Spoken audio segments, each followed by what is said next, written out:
الحمد للہ رب العالمین والصلاة والسلام علی خیر الخلق محمد وعلی آلہ وصحبہ اجمعین۔ اللہ تعالیٰ کا فضل و کرم ہے کہ سیرت کی اس مجلس میں ہم شریک ہیں۔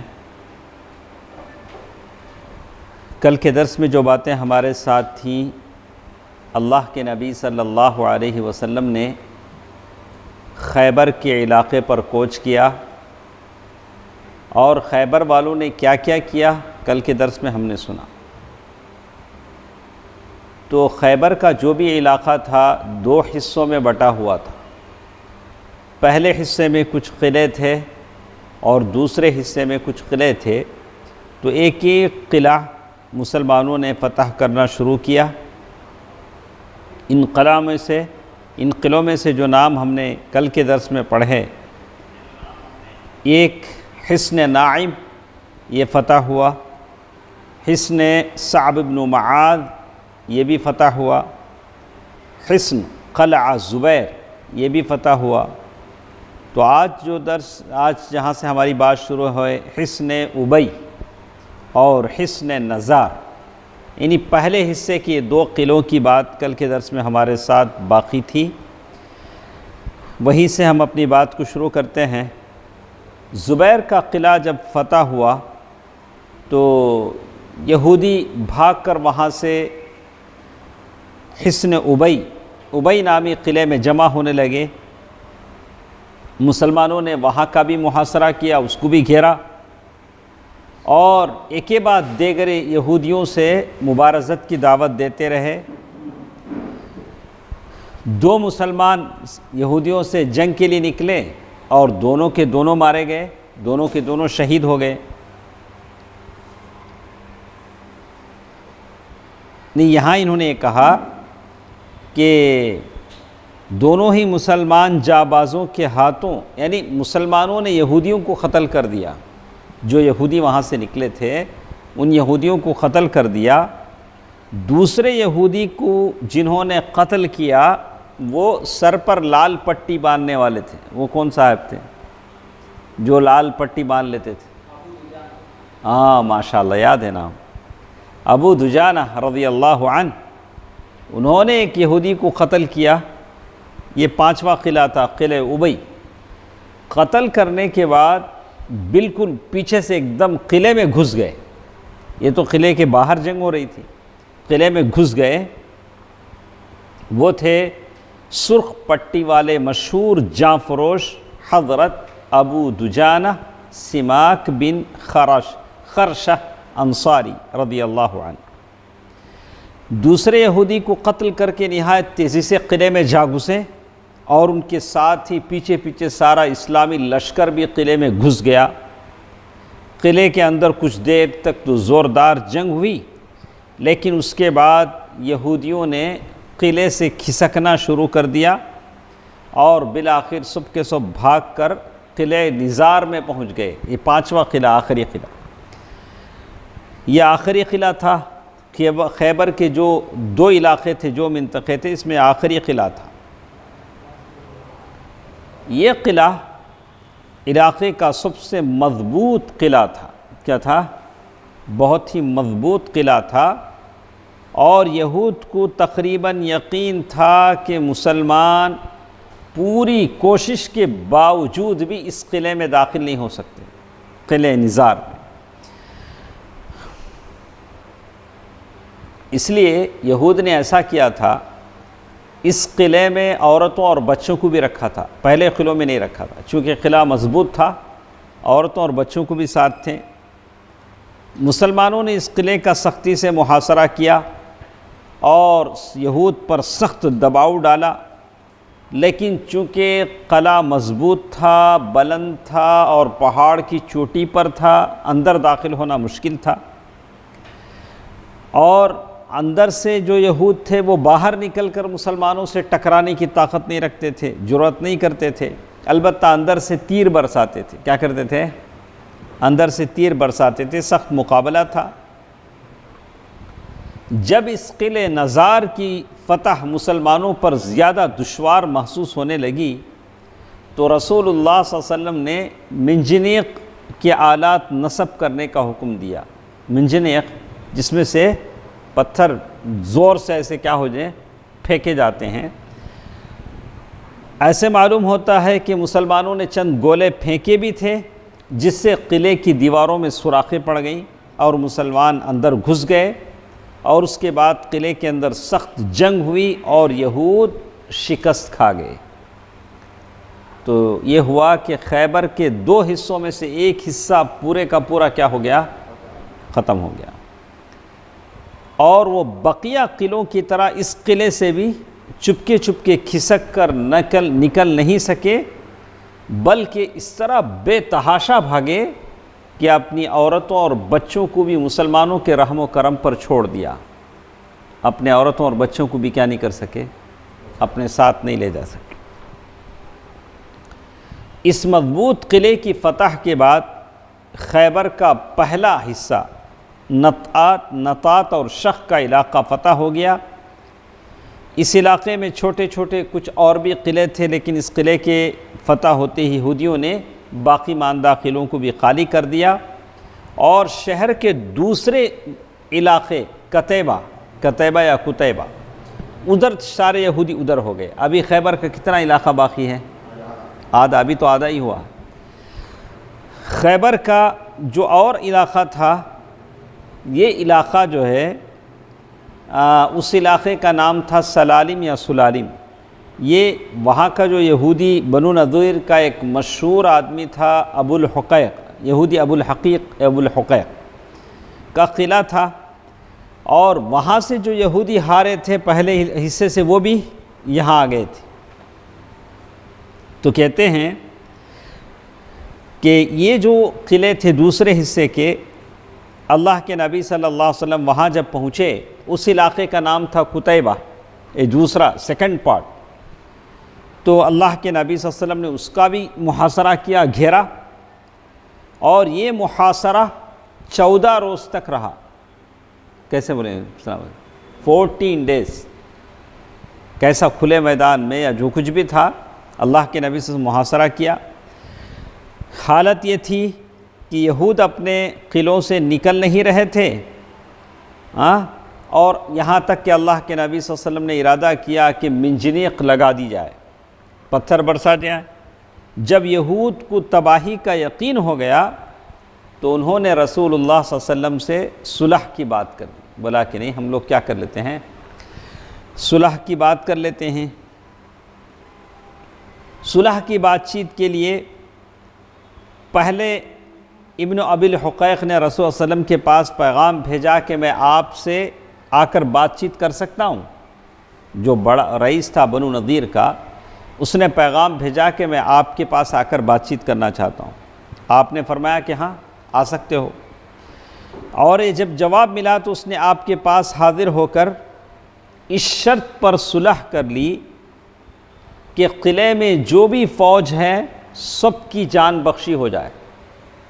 قلعے میں جتنی بھی فوج ہے سب کی کیا ہو جائے گی، جان بخشی ہو جائے، اور ان کے بال بچے ان کے پاس رہیں گے، یعنی لونڈی اور غلام نہیں بنائے جائیں گے، بلکہ وہ اپنے بال بچوں کو لے کر خیبر کی سرزمین سے نکل جائیں گے، جہاں بھی جائیں خیبر کی سرزمین چھوڑ کر نکل جائیں گے، اور اپنے جو بھی مال ہیں، باغات، زمینیں، سونے، چاندی، گھوڑے، زرہیں، اللہ کے نبی صلی اللہ علیہ وسلم کے حوالے کر دیں گے۔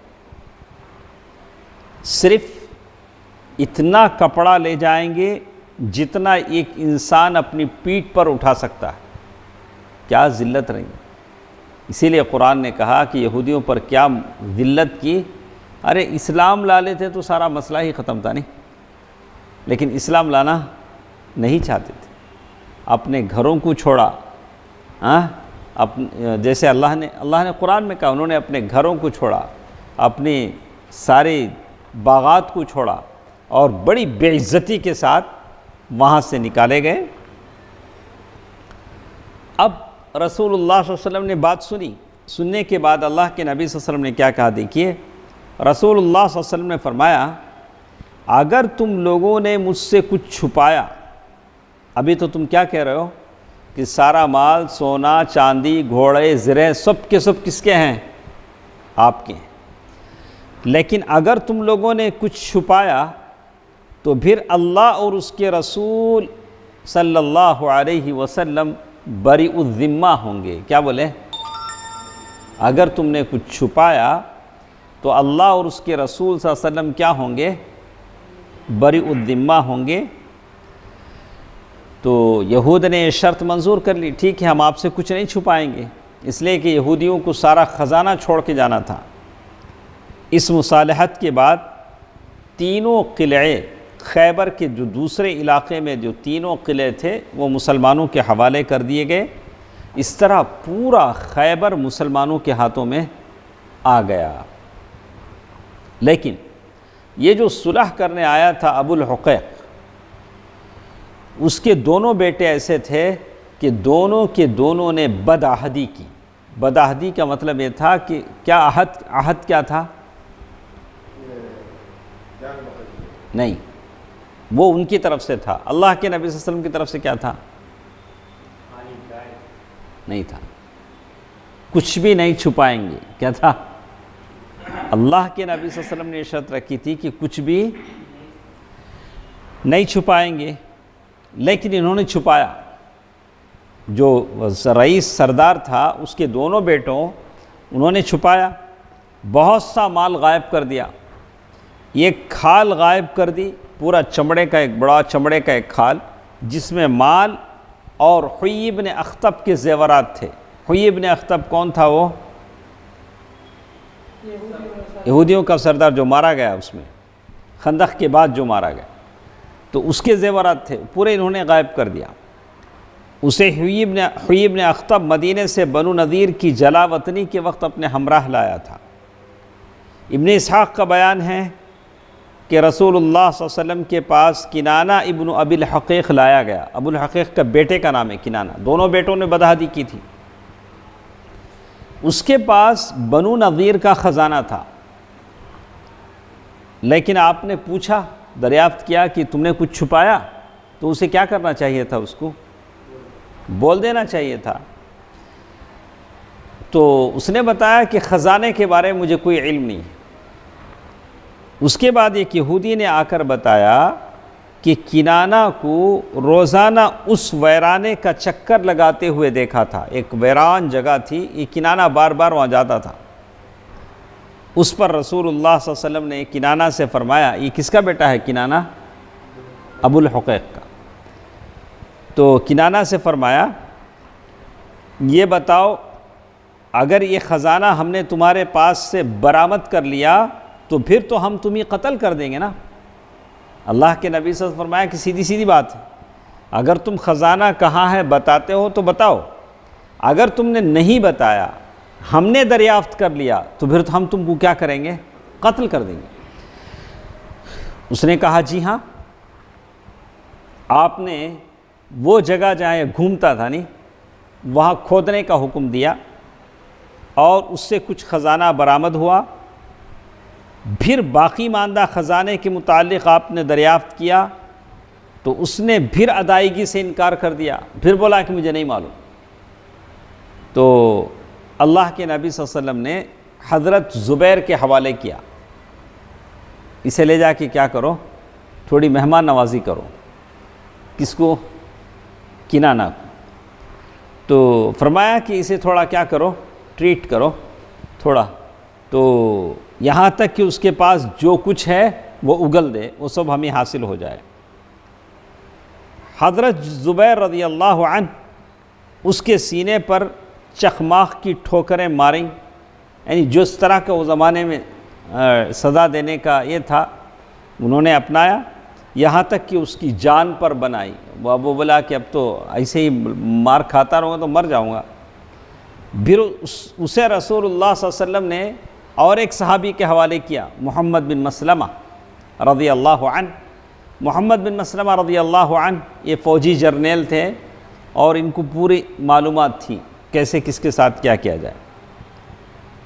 تو انہوں نے محمود بن مسلمہ اور ایک جو بھائی تھے، ان کے بھائی اس کے خون کے عوض انہوں نے اس کی گردن مار دی، اس کو کیا کر دیا؟ قتل کر دیا۔ کیوں قتل کیا؟ کنانہ کو انہوں نے اس لیے قتل کیا کہ ان کے ایک جو بھائی تھے، یہ تو محمد بن مسلمہ ہیں، ان کے بھائی تھے محمود بن مسلمہ رضی اللہ عنہ، یہ ایک دیوار کے نیچے بیٹھے تھے، تو دیوار کے اوپر سے چکی کا پارٹ گرا کر ان کو مار دیا ہے کنانہ، تو اس کے خون کے بدلے میں ان کو کیا کر دیا؟ محمد بن مسلمہ نے قتل کر دیا۔ تو ابن قیم کا بیان ہے کہ ابو الحقیق کے دونوں بیٹوں کو قتل کرا دیا تھا، اور ان دونوں کے خلاف مال چھپانے کی گواہی کنانہ کے چچیرے بھائی نے دی تھی۔ چونکہ انہوں نے مال چھپایا تھا، اس لیے اللہ کے نبی صلی اللہ علیہ وسلم نے کیا کر دیا؟ دونوں کو قتل کرا دیا۔ اس کے بعد آپ نے حیی بن اخطب کی صاحبزادی صفیہ کو قیدیوں میں شامل کر لیا۔ حیی بن اخطب، اس کی بیٹی ام المؤمنین صفیہ رضی اللہ تعالی عنہ قیدیوں میں تھی۔ وہ بیٹی تھی حیی بن اخطب کی جو قتل کیا گیا پہلے، اور بیوی تھی کنانہ کی، کنانہ سے اس کی شادی ہوئی تھی، اور ابھی دلہن تھی، نئی نئی شادی ہوئی تھی، حال ہی میں رخصتی ہوئی تھی۔ تو کس میں شامل کر لی اس کو؟ قیدیوں میں۔ قیدیوں میں شامل کرنے کے بعد اللہ کے نبی صلی اللہ علیہ وسلم کے ایک صحابی ہیں، آگے آئی گی بات، دحیہ کلبی رضی اللہ عنہ، انہوں نے ایک لونڈی مانگی، تو اللہ کے نبی صلی اللہ علیہ وسلم نے کہا کہ جاؤ قیدیوں میں سے کوئی ایک لونڈی لے لو، تو انہوں نے کسے انتخاب کر لیا؟ صفیہ رضی اللہ تعالیٰ عنہ۔ بعد میں لوگوں نے آ کر کہا کہ صفیہ رضی اللہ تعالیٰ عنہ جو بادشاہ کی بیٹی ہیں وہ صرف آپ کے قابل ہیں، آپ نے دحیہ کو دے دیا۔ تو بعد میں اللہ کے نبی صلی اللہ علیہ وسلم نے بلا کر آزاد کر کے پھر صفیہ رضی اللہ تعالیٰ عنہ سے اللہ کے نبی صلی اللہ علیہ وسلم نے کیا کر لیا؟ شادی کر لی۔ بعد میں سامنے آئے گی بات۔ اب ہمارے ساتھ بات ہے اموال غنیمت کی تقسیم۔ ظاہر ہے پورا خیبر فتح ہوا، بہت سارا مال آیا، تو اللہ کے نبی صلی اللہ علیہ وسلم نے اسے کیسے تقسیم کیا؟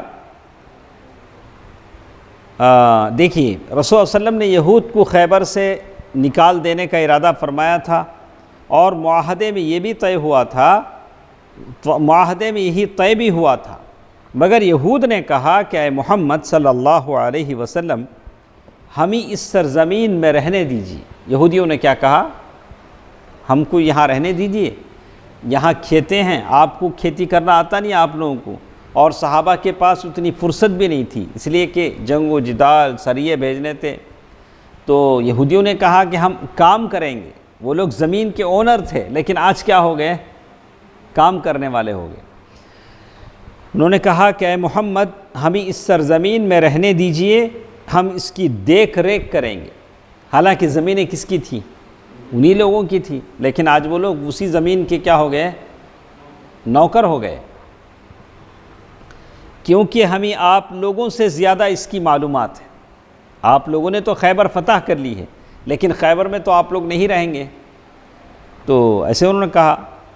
اور ادھر مسلمانوں کے پاس رسول اللہ صلی اللہ علیہ وسلم اور صحابہ کرام کے پاس اتنے نوکر نہ تھے جو اس زمین کی دیکھ ریکھ اور بیج بونے کا کام کر سکتے، اور نہ خود صحابہ کو اتنی فرصت تھی کہ یہ کام پورا کرتے۔ اس لیے آپ صلی اللہ علیہ وسلم نے خیبر کی زمین اس شرط پر یہودیوں کے حوالے کر دی کہ ساری کھیتی اور تمام پھلوں کی پیداوار کا آدھا یہود کو دیا جائے گا، آدھا حصہ یہودیوں کو، آدھا مسلمانوں کو، اور جب تک رسول اللہ صلی اللہ علیہ وسلم کی مرضی ہوگی اس پر برقرار رکھیں گے، اور جب چاہیں گے جلا وطن کر دیں گے، اس یہودیوں کو نکال دیں گے۔ اس کے بعد حضرت عبداللہ بن رواحہ رضی اللہ عنہ خیبر کی پیداوار کا تخمینہ لگایا کرتے تھے۔ اللہ کے نبی صلی اللہ علیہ وسلم عبداللہ بن رواحہ رضی اللہ تعالیٰ عنہ کو بھیجتے تھے، وہ جا کر ساری بات کا تخمینہ لگاتے تھے کہ کتنا اناج آیا ہے، آدھا کتنا ہوتا ہے سارا۔ خیبر کا جو بھی مال آیا اسے 30 پر 6 36 شیئر اس میں بنائے گئے۔ کتنے؟ 13۔ اللہ کے نبی صلی اللہ علیہ وسلم کا حساب دیکھیے، اللہ کے نبی صلی اللہ علیہ وسلم نے کوئی حساب کا کورس تو نہیں کیا، لیکن اللہ کے نبی صلی اللہ علیہ وسلم کی فراست دیکھیے، 36 حصوں میں بانٹا گیا، ہر حصہ 100 حصوں کا جامع تھا، تو 36 انٹو 100، اس طرح کل 3600 حصے ہوئے، 3600 شیئرز۔ اس میں سے 1800 حصے رسول اللہ صلی اللہ علیہ وسلم اور مسلمانوں کے تھے۔ کتنے ہوئے؟ 1800 کو تو کتنے بچے باقی؟ 1800۔ عام مسلمانوں کی طرح رسول اللہ صلی اللہ علیہ وسلم کا بھی صرف ایک ہی حصہ تھا، اللہ کے رسول صلی اللہ علیہ وسلم کا بھی ایک ہی حصہ تھا، یعنی باقی 1800 حصوں پر مشتمل دوسرا نصف، یعنی باقی جو بچا آدھا، رسول اللہ صلی اللہ علیہ وسلم نے مسلمانوں کی اجتماعی ضروریات و حوادث کے لیے الگ کر دیا تھا۔ کوئی بھی ایمرجنسی آئی، طوفان آیا، زلزلہ آیا، کوئی بیماری آئی، تو یہ باقی 1800 حصے اس پر کیا ہوں گے؟ خرچ ہوں گے۔ سمجھ میں آئی بات؟ اب ہمیں یہ بجٹ ایسے ہوتا ہے، یہ جو دے دیا اللہ کے نبی صلی اللہ علیہ وسلم 1800 دے دیے، باقی جو 1800 حصے تھے وہ ایمرجنسی کے لیے اللہ کے نبی صلی اللہ علیہ وسلم نے رکھ دیے۔ 1800 حصوں پر خیبر کی تقسیم اس لیے کی گئی، اب جو باقی 1800 حصے تھے یہ اللہ تعالیٰ کی طرف سے حدیبیہ والوں کے لیے ایک عطیہ تھا، ایک گفٹ تھا اللہ کی طرف سے، جو موجود تھے ان کے لیے بھی اور جو موجود نہ تھے ان کے لیے بھی۔ حدیبیہ میں جو صحابہ شریک تھی ان کی تعداد 1400 تھی، حصے کتنے ہیں؟ 1800۔ صحابہ کتنے تھے؟ 1400۔ ٹھیک ہے، جو خیبر آتے ہوئے اپنے ساتھ 200 گھوڑے لائے تھے، لوگ 1400 ہیں لیکن حصے کتنے ہیں؟ 1800۔ اچھا، چونکہ اب 200 گھوڑے بھی ہیں ان کو بھی حصہ ملنا ہے، 200 گھوڑوں کا ڈبل کتنا؟ 400۔ 1800 میں سے 1400 چلے گئے 1400 صحابہ کو، باقی کتنے بچے؟ 400۔ یہ 400 کسے جائیں گے؟ گھوڑے کو۔ اس لیے کہ آپ کوئی بھی آدمی گھوڑا لے کر جا کر جنگ لڑتا ہے تو آدمی کو ایک حصہ ملے گا، گھوڑے کو 2 حصے ملیں گے۔ گھوڑے کو کیا ہے؟ ڈبل حصہ۔ آدمی کو کتنے؟ سنگل حصہ، آدمی کو 1، گھوڑے کو 2۔ تو 1400 صحابہ کے 1400 حصے ہوئے اور 200 گھوڑوں کے 2 حصے 400، 1800 ہو گئے۔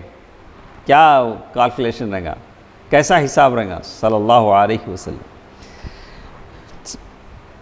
چونکہ سوار کے علاوہ خود گھوڑے کو بھی حصہ ملتا ہے اور گھوڑے کا حصہ ڈبل یعنی 2 فوجیوں کے حصے کے برابر ہوتا ہے، اس لیے خیبر کو 1800 حصوں پر تقسیم کیا گیا، تو 200 شہ سواروں کو 3 حصے کے حساب سے 600 ملے تھے۔ اب یہاں بھی تھوڑا فرق ہے دیکھیے، اور 1200 پیدل فوج کو ایک حصے کے حساب سے 1200 حصے ملے، جو چل کر آئے ان کو 1200 حصے، جو گھوڑوں پر آئے ایک آدمی کو 3 حصے، خود اپنا اور 2 گھوڑے کی۔ خیبر کے مال غنیمت کی کثرت کا اندازہ صحیح بخاری میں ابن عمر رضی اللہ تعالیٰ عنہ سے اس طرح مروی ہے، اس روایت سے معلوم ہوتا ہے کہ صحابہ اکرام نے فرمایا، ہم لوگ پیٹ بھر کر اس وقت کھائے جب ہم نے خیبر فتح کیا۔ مدینہ آنے کے بعد بھی صحابہ آسودہ کب ہوئے؟ خیبر فتح ہونے کے بعد۔ اچھا، اسی طرح حضرت عائشہ رضی اللہ تعالی عنہ کی اس روایت سے معلوم ہوتا ہے کہ انہوں نے فرمایا، جب خیبر فتح ہوا تو ہم نے کہا اب ہمیں پیٹ بھر کر کھجور ملے گی۔ کون بول رہے ہیں؟ ام المؤمنین عائشہ رضی اللہ تعالیٰ عنہ۔ خیبر فتح ہونے سے پہلے تک ان کے پاس وہ آسائش نہیں تھی۔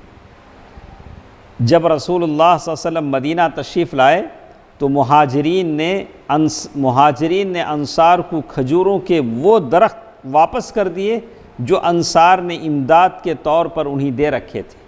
شروع میں انصار نے مہاجرین کو دیے تھے، اب ماشاءاللہ کشادگی ہو گئی، وسعت ہو گئی، مہاجرین نے کیا کر دیا، وہ سارا ریٹرن کر دیا، کیونکہ اب ان کے لیے خیبر میں مال اور کھجور کے درخت ہو چکے تھے۔ اب دیکھیے اس کے بعد ہمارے ساتھ ہے جعفر بن ابی طالب۔ جعفر بن ابی طالب رضی اللہ عنہ کون ہیں؟ علی بن ابی طالب رضی اللہ عنہ کے بھائی ہیں، اللہ کے نبی صلی اللہ علیہ وسلم کے چچا زاد بھائی لگتے ہیں۔ علی بن ابی طالب ان کے بھائی ہیں۔ تو جعفر بن ابی طالب رضی اللہ عنہ وہاں تھے حبشہ میں، حبشہ میں تھے، تو وہاں سے واپس آئے، ابھی سینا ایتھوپیا میں واپس آئے۔ کب واپس آئے؟ خیبر کی فتح کے بعد، اور انہی کے ساتھ آئے اشعری صحابہ، ابو موسیٰ اشعری رضی اللہ عنہ، یہ سارے کے سارے آئے۔ تو جعفر بن ابی طالب رضی اللہ تعالی عنہ کی بیوی کون تھی؟ ادریس بھائی، جعفر بن ابی طالب رضی اللہ تعالی عنہ کی بیوی کون تھی؟ اسماء بنت عمیس۔ کون تھی؟ حضرت، معلوم شعیب کو یہاں زبان کی نوک پہ تھا، بول نہیں پائے، حضرت اسماء بنت عمیس رضی اللہ عنہ۔ سب سے پہلے جنازہ کس نے بنایا؟ جو جنازہ ہم لوگ یوز کر رہے ہیں، اسماء بنت عمیس رضی اللہ عنہ۔ فاطمہ رضی اللہ تعالیٰ عنہ انتقال سے پہلے پریشان تھی کہ میرا نعش جب نکلے گا، میت جب نکلے گی تو لوگ تعجب کریں گے کہ یہ کیا ہے۔ یعنی جسم اس زمانے میں ایسا نہیں ہوتا تھا جیسے آج کل ہم لوگ ڈھانپ کے لے جاتے ہیں، جسم ایسے اوپر سے چادر اڑا کے لے جاتے تھے، تو میں نہیں چاہتی ہوں کہ لوگ میرے چھپے ہوئے جسم کو بھی دیکھیں۔ تب اسماء بنت عمیس رضی اللہ تعالیٰ عنہ نے کھجور کی ٹہنیوں سے تیار کر کے بتایا کہ ہم آپ کا جنازہ ایسے لے جائیں گے، یہ نیچے اس کے اوپر سے ایسے کھجور کی ٹہنیاں رکھ کے اوپر کپڑا، جیسے آج کل کا ہوتا ہے۔ اسی غزوے میں حضرت جعفر بن ابی طالب رضی اللہ عنہ، تو ایسا ہوا کہ وہ کسی اتفاق سے عمر رضی اللہ تعالیٰ عنہ اپنی بیٹی سے ملنے کے لیے آئے، اپنی بیٹی حفصہ سے ملنے کے لیے آئے، تو وہاں اسماء بنت عمیس بیٹھی ہوئی تھی۔ تو عمر رضی اللہ تعالیٰ عنہ نے پوچھا کہ یہ کون عورت ہے؟ تو حفصہ نے کہا کہ اسماء ہیں۔ تو اچھا وہ دریا والی؟ تو اسماء رضی اللہ تعالیٰ عنہ کو کیا ہوا، تھوڑا یہ ہوا۔ بعد میں حضرت عمر رضی اللہ تعالیٰ عنہ بولے ہم لوگ اللہ کے نبی صلی اللہ علیہ وسلم کے ساتھ رہے، تم لوگ کہاں وار ہے وہ دریا کے پاس، وہ گاؤں میں۔ تو اسماء رضی اللہ تعالیٰ عنہ کو غصہ آیا، انہوں نے کہا کہ اچھا ٹھیک ہے، آپ نے جو کچھ کہا ہے میں اللہ کے نبی صلی اللہ علیہ وسلم کے پاس جاتی ہوں، ہو بہو بولتی ہوں۔ تو یہ باتیں ہو ہی رہی تھی کہ ادھر سے اللہ کے نبی صلی اللہ علیہ وسلم آئے، اللہ کے نبی صلی اللہ علیہ وسلم کے پاس جا کے بولا اللہ کے نبی عمر ایسی باتیں کہتے ہیں۔ تو اللہ کے نبی صلی اللہ علیہ وسلم فرمایا کہ تم لوگوں کو 2 ہجرت کا ثواب ملے گا۔ تو جتنے مہاجرین حبشہ تھے سب کے سب بڑے خوش ہوئے جب یہ بات سنی۔ تو یہ خاتون ہیں اسماء بنت عمیس رضی اللہ عنہا، جو جعفر بن ابی طالب کی بیوی ہیں۔ اسی غزوے میں حضرت جعفر بن ابی طالب رضی اللہ عنہ اللہ کے نبی صلی اللہ علیہ وسلم کی خدمت میں حاضر ہوئے۔ ان کے ساتھ اشعری مسلمان یعنی حضرت ابو موسیٰ اور ان کے ساتھی بھی تھے، ابو موسیٰ اشعری۔ حضرت ابو موسیٰ اشعری رضی اللہ تعالیٰ عنہ کا بیان ہے کہ یمن میں ہمیں رسول اللہ صلی اللہ علیہ وسلم کے ظہور کا علم ہوا، ہم لوگ یمن میں تھے، معلوم ہوا کہ مکے میں ایک رسول آئے ہیں، تو ہم لوگ یعنی میں اور میرے 2 بھائی اپنے قوم کے 50 آدمیوں سمیت ایک کشتی میں سوار ہوئے کہ ہجرت کر کے مدینہ پہنچے۔ لیکن کیا ہوا، لیکن ہماری کشتی نے ہمیں نجاشی کے ملک حبشہ میں پھینک دیا، وہ زمانے میں بادبانی کشتی ہوتی تھی، پردے ہوتے تھے، ہوا چلتی تھی، اور ہوا جدھر چلی پردے ادھر جاتے تھے اور کشتی ویسے جاتی تھی۔ تو ہم نکلے تھے مکہ آنے کے لیے، پہنچے کہاں؟ حبشہ چلے گئے۔ تو وہاں حضرت جعفر اور ان کے رفقا سے ملاقات ہوئی۔ انہوں نے بتایا کہ رسول اللہ صلی اللہ علیہ وسلم نے ہمیں بھیجا ہے۔ چلو رسول اللہ صلی اللہ علیہ وسلم سے تو نہیں، لیکن رسول صلی اللہ علیہ وسلم کے اصحاب سے ملاقات ہو گئی اور یہی ٹھہرنے کا حکم دیا، اور آپ لوگ بھی ہمارے ساتھ ٹھہر جائیے۔ ابو موسیٰ اشعری رضی اللہ تعالیٰ عنہ سے جعفر بن ابی طالب نے کہا۔ چنانچہ ہم لوگ بھی ان کے ساتھ ٹھہر گئے اور خدمت نبوی میں اس وقت پہنچ سکے جب آپ صلی اللہ علیہ وسلم خیبر فتح کر چکے تھے۔ اللہ کے نبی صلی اللہ علیہ وسلم نے ہمارا حصہ بھی لگایا، جو صحابہ ادھر سے آئے تھے خیبر کے مال غنیمت میں ان کا حصہ بھی لگایا، لیکن ہمارے علاوہ کسی بھی شخص کا جو فتح خیبر میں موجود نہیں تھا کوئی حصہ نہیں لگایا، صرف شرکائے جنگ کا حصہ لگایا۔ البتہ حضرت جعفر اور ان کے ساتھیوں کا ساتھ ہماری کشتی والوں کا بھی حصہ لگایا اور ان کے لیے بھی مال غنیمت تقسیم کیا۔ جب حضرت جعفر بن ابی طالب رضی اللہ تعالی عنہ اللہ کے نبی صلی اللہ علیہ وسلم کی خدمت میں پہنچے تو اللہ کے نبی صلی اللہ علیہ وسلم نے آپ کا استقبال کیا، مرحبا کہا، ویلکم کیا، اور انہیں بوسہ دیا۔ چچا زاد بھائی ہیں، پیار کر کے کہا واللہ، اللہ کے نبی صلی اللہ علیہ وسلم نے کیا کہا؟ واللہ میں نہیں جانتا کہ مجھے کس بات کی خوشی زیادہ ہے، میں نہیں جانتا کہ مجھے کس بات کی خوشی زیادہ ہے، خیبر فتح ہوا اس لیے میں زیادہ خوش ہوں، یا جعفر کے آمد کی، یا جعفر آئے ہیں اس کی خوشی؟ میں نہیں سمجھ پا رہا ہوں کہ یہ خوشی زیادہ کی، وہ خوشی زیادہ کی۔ آج چچیرے بھائیوں سے اتنا محبت کرتے ہیں لوگ، زیادہ دشمنی ہوتی تو کس سے ہوتی؟ سو اپنے چچیرے بھائیوں سے زیادہ ہوتی، نہیں جمتا۔ ہاں ویسے جاہلیت میں بھی چچیرے بھائیوں کی دشمنی کے قصیدے بہت مشہور ہیں، ہاں لوگ ایسے کرتے ہیں۔ تو کہتے ہیں یاد رہے ان لوگوں کو بلانے کے لیے رسول اللہ صلی اللہ علیہ وسلم نے حضرت عمر بن امیہ ضمری یہ خط دے کر بھیجا تھا، اللہ کے نبی صلی اللہ علیہ وسلم نجاشی کے پاس بھیجا تھا اور ان سے کہلوایا تھا کہ وہ ان لوگوں کو آپ کے پاس روانہ کر دے۔ چنانچہ نجاشی نے 2 کشتیوں پر سوار کر کے انہیں روانہ کر دیا۔ یہ کل 16 آدمی تھے اور ان کے ساتھ ان کے باقی ماندہ بچے اور عورتیں بھی تھیں۔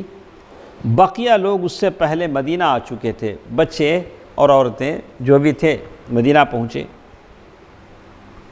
اس کے بعد ایک اور چیز ہمارے پاس ہے، حضرت صفیہ رضی اللہ تعالی عنہا سے شادی۔ ام المؤمنین صفیہ رضی اللہ تعالی عنہا، یہ کس کی بیوی تھی؟ کنانہ بن ابی الحقیق، جو بدعہدی کی وجہ سے مارا گیا۔ اگر وہ جھوٹ نہیں بولتا، خزانے کا پتہ بتا دیتا تو اس کی گردن نہیں ماری جاتی۔ تو صفیہ قیدی عورتوں میں شامل تھی۔ جب یہ قیدی عورتیں جمع کی گئیں، ساری عورتیں ایک جگہ جمع ہوئیں، تو صحابی دحیہ کلبی رضی اللہ عنہ، دحیہ بن خلیفہ کلبی رضی اللہ عنہ اللہ کے نبی صلی اللہ علیہ وسلم کی خدمت میں آ کر کہے، یا اللہ کے نبی مجھے قیدی عورتوں میں سے ایک لونڈی دے دیجیے۔ اللہ کے نبی صلی اللہ علیہ وسلم کے صحابی نے آ کر کہا، آپ صلی اللہ علیہ وسلم نے فرمایا کہ جاؤ ایک لونڈی لے لو۔ انہوں نے جا کر سیدھے کس کو انتخاب کیا؟ صفیہ رضی اللہ تعالیٰ عنہ، ام المؤمنین صفیہ رضی اللہ تعالیٰ عنہ کو منتخب کر لیا۔ اس پر ایک آدمی سیدھے اللہ کے نبی صلی اللہ علیہ وسلم کے پاس آ کر عرض کیا، اے اللہ کے نبی، آپ نے، اے اللہ کے نبی، اے اللہ کے نبی، آپ نے بنو قریظہ اور بنو نذیر کی سیدہ صفیہ کو دحیہ کے حوالے کر دیا، حالانکہ وہ صرف آپ کے لائق ہے۔ ایک آدمی نے آ کر کہا کہ آپ اتنی بڑی نسب جاہ کی عورت کو دحیہ کے حوالے کر دیا۔ آپ نے فرمایا کہ اچھا ایسا کرو، دحیہ کو صفیہ سمیت لاؤ، صفیہ یعنی ان کے سمیت کیا کرو ہمارے پاس لاؤ۔ حضرت دحیہ ان کو ساتھ لیے ہوئے حاضر ہوئے۔ آپ نے انہیں دیکھ کر حضرت دحیہ سے فرمایا قیدیوں میں سے کوئی اور دوسری لونڈی کیا کرو لے لو۔ پھر آپ صلی اللہ علیہ وسلم نے صفیہ رضی اللہ تعالی عنہ پر اسلام کو پیش کیا، اسلام کی دعوت دی، انہوں نے اسلام قبول کر لیا۔ صفیہ رضی اللہ تعالی عنہ کس کی بیٹی ہیں؟ حیی بن اخطب۔ اس کے بعد آپ نے انہیں آزاد کر کے ان سے شادی کر دی، اور ان کی آزادی ہی کو ان کے لیے مہر قرار دیا۔ ان کا مہر کیا تھا؟ ان کی آزادی۔ مدینہ واپسی میں ایک جگہ کا نام ہے سد صحبہ، وہاں پہنچ کر وہ حیض سے پاک ہو گئی، منسس کی حالت میں تھی۔ اس کے بعد ام سلیم رضی اللہ تعالی عنہا نے آپ کو سجایا۔ یہ ہمارے پاس بھی عادت ہے کہ دلہن کو کیا کیا جاتا ہے، عورتیں کیا کرتی ہیں؟ سجاتی ہیں۔ کوئی عورت مہندی لگاتی ہے، کوئی عورت کپڑے چوائس کرتی ہے، سجاتی ہیں۔ تو صفیہ بنت حیی بن اخطب رضی اللہ عنہا ام المؤمنین، ان کو کس نے سجایا؟ ام سلیم رضی اللہ تعالی عنہ نے۔ ام سلیم کس کی ماں ہے؟ انس بن مالک۔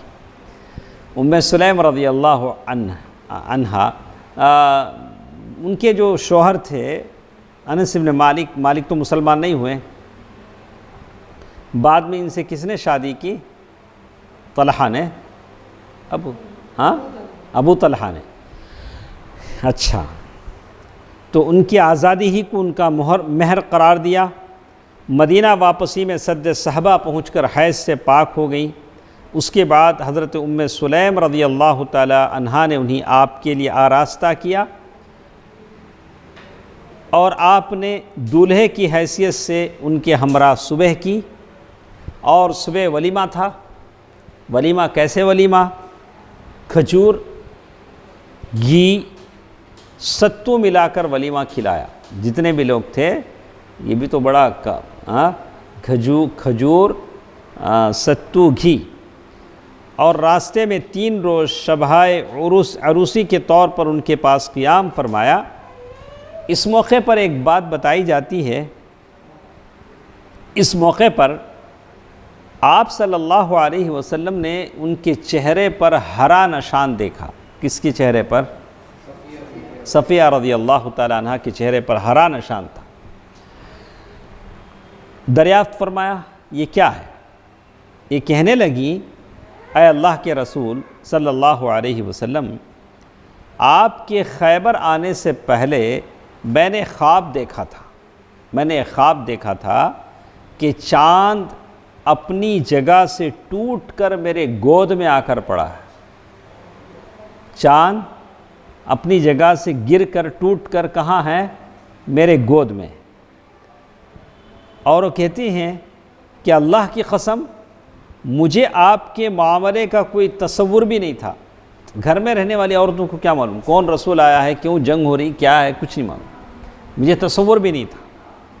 لیکن عورت جو بھی ہے سب سے پہلے کس سے بولتی ہے؟ شوہر۔ تو صفیہ رضی اللہ تعالی عنہا نے اپنے شوہر سے بولا کہ میں نے ایسا خواب دیکھا ہے، تو اس نے میرے چہرے پر تھپڑ رسید کرتے ہوئے کہا، شوہر نئی نویلی دلہن تھی، زور سے منہ پہ کیا مارا؟ تماچا مار کر اس نے کہا یہ بادشاہ جو مدینے میں ہے تم اس کی آرزو کر رہی ہو؟ کیا بولا ہو؟ مدینے میں جو بادشاہ ہے اس کی آرزو تم کر رہی ہو۔ لیکن اللہ نے خواب اللہ نے کیا کیا؟ بالکل صحیح کر دیا۔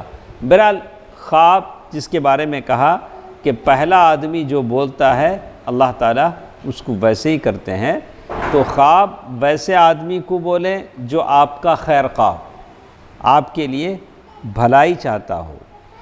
تو خواب ہر ایک سے بولا نہیں جاتا، بہت سارے لوگ ہیں رات میں پتہ نہیں کتنے خواب دیکھتے ہیں، ساری رات خواب دیکھتے رہے، صبح اٹھ کے اتنا لمبا میسیج لکھتے ہیں، ایسا گیا ویسا گیا ایسا، سویا کہ خواب دیکھا کہ سمجھ میں آتا ہے.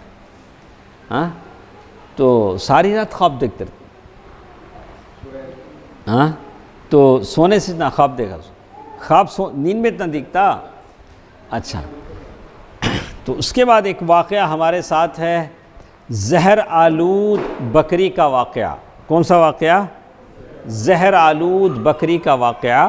انشاءاللہ یہ ہم سنیں گے، ادریس بھائی بتائیں گے کہ کل یا پھر پیر کے دن انشاءاللہ. زہر آلود بکری کا واقعہ انشاءاللہ ہمارے ساتھ ہے. اللہ تعالیٰ سے دعا ہے کہ اللہ تعالیٰ جو کچھ ہم سنتے ہیں وہ اللہ تعالیٰ دوسروں تک پہنچانے کی توفیق دے. آمین. والسلام علیکم ورحمۃ اللہ وبرکاتہ.